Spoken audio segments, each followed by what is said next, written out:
નમસ્કાર દર્શક મિત્રો, સયાજી સમાચારમાં આપનું સ્વાગત છે। માનવ ઇતિહાસની સૌથી મોટી ઘટના કે જ્યારે પ્રભુ ઈસુને વધસ્તંભ પર ચડાવવામાં આવ્યા, ત્યાગ પ્રેમની ભાવના માટે પોતાના પ્રાણોનું બલિદાન આપ્યું અને ત્યારબાદ જે દિવસે પ્રભુ ઈસુ મૃત્યુમાંથી સજીવન થયા તે દિવસે હતો રવિવાર અને પૂરા વિશ્વમાં જેને ઈસ્ટર સન્ડે તરીકે ઉજવવામાં આવે છે। ઈસ્ટર સન્ડે એટલે પ્રભુ ઈસુ ખ્રિસ્તના રીઇન્કાર્નેશનનો દિવસ। મધરાત્રે જીસસના પુનર્જન્મે વિશેષ પ્રાર્થના થાય છે અને સવારથી જ દેવળોમાં શુભેચ્છા આપવા ખ્રિસ્તી ભાઈ બહેનો ખૂબ જ મોટી સંખ્યામાં ઉમટી પડે છે। આજે ફતેગંજ રેડ ચર્ચ ખાતે મોટી સંખ્યામાં ખ્રિસ્તી સમુદાયના લોકો એકત્રિત થયા। બરાબર 8 કલાકે ચર્ચમાં બેલ રણક્યો અને ઘંટનાદ સાથે ઈસ્ટર પર્વની ઉજવણી શરૂ થઈ। ચર્ચમાં ધર્મગુરુઓ દ્વારા ખ્રિસ્તી સમુદાયના પવિત્ર ગ્રંથ બાઇબલનું પઠન, શ્લોક, ભજન અને ત્યારબાદ સ્તુતિ દ્વારા પ્રભુ ઈસુની પ્રાર્થના અને આરાધના કરવામાં આવી। સત્સંગ અને પ્રવચન પણ યોજાયા। ઉલ્લેખનીય છે કે સંગીતમય શ્લોક, પઠન અને ભજનથી ચર્ચમાં અદ્ભુત માહોલ સર્જાયો હતો અને અંતે એકબીજા સાથે હાથ મિલાવી ઈસ્ટર પર્વની એટલે કે ઈસ્ટર સન્ડેની શુભકામનાઓ પાઠવી।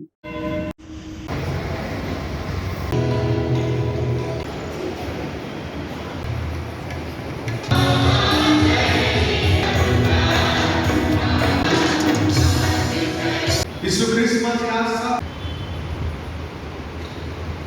છે।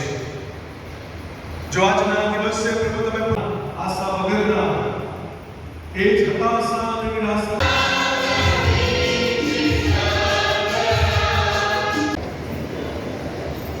સારું તો આપણે દર વખતે બોલીએ। તો દર્શક મિત્રો, બીજી તરફ આજે રોઝરી ચર્ચ ખાતે પણ ઈસ્ટર સન્ડે એટલે કે પ્રભુ ઈસુ ખ્રિસ્તના રીઇન્કાર્નેશનની ઉજવણી કરવામાં આવી। મોટી સંખ્યામાં ખ્રિસ્તી સમુદાયના લોકો એકત્રિત થયા, પ્રાર્થના કરી, બાઇબલનું પઠન કર્યું તેમજ એકબીજાને ઈસ્ટર સન્ડેની શુભકામનાઓ પણ પાઠવી। તો બીજી તરફ ચર્ચ બહાર ખ્રિસ્તી ધર્મને લગતા સાહિત્ય, ધર્મ પુસ્તકો તેમજ કેન્ડલ સહિતની સામગ્રીના વિતરણ માટેના સ્ટોલ્સ પણ લાગ્યા।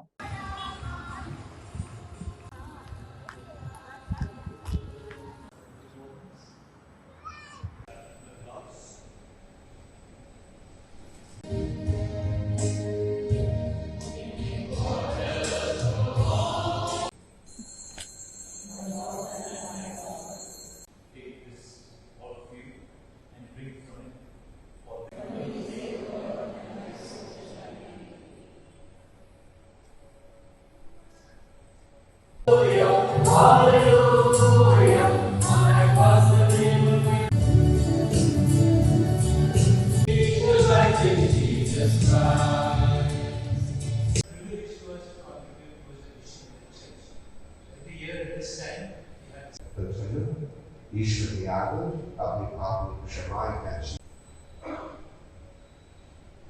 હવે બધા સાથે મળીને આપણા પાપો રોઈએ। આજે આખો ખ્રિસ્તી સમાજ પાસ્કા રવિવાર આજે ઉજવીએ છીએ। પાસ્કા રવિવાર એટલે પાસ્કા એટલે શું એ અગત્ય જાણવું જરૂરી છે।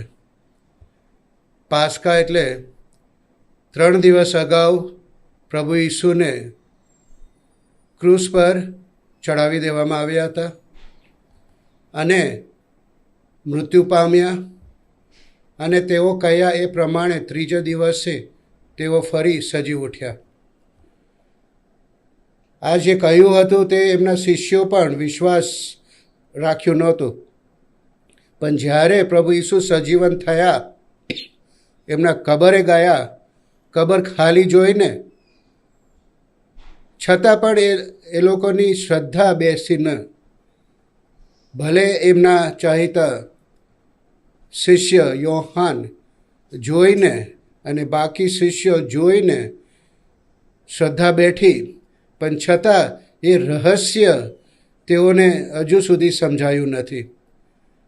પણ જ્યારે 50માના દિવસે ફરી પ્રભુ ઈસુ તેઓ સૌને મળે છે ત્યારે એમની શ્રદ્ધા વધારે મજબૂત થઈ અને તેઓ પવિત્ર આત્માના પ્રભાવથી તેઓ ગામે ગામ શહેર જઈને દેશ વિદેશ જઈને પ્રભુ ઈસુની મહિમા અને શુભ સંદેશ તેઓ ફેલાવવા માંડ્યા. અને આજ સુધી આ 12 શિષ્યો, એમાંથી એક તો દગો દેનાર સૂલી પર પોતે એમનું આત્મહત્યા કરીને પોતાનું પ્રાણ પશ્ચાતાપના રૂપે તેઓએ સમર્પી દીધી હતી.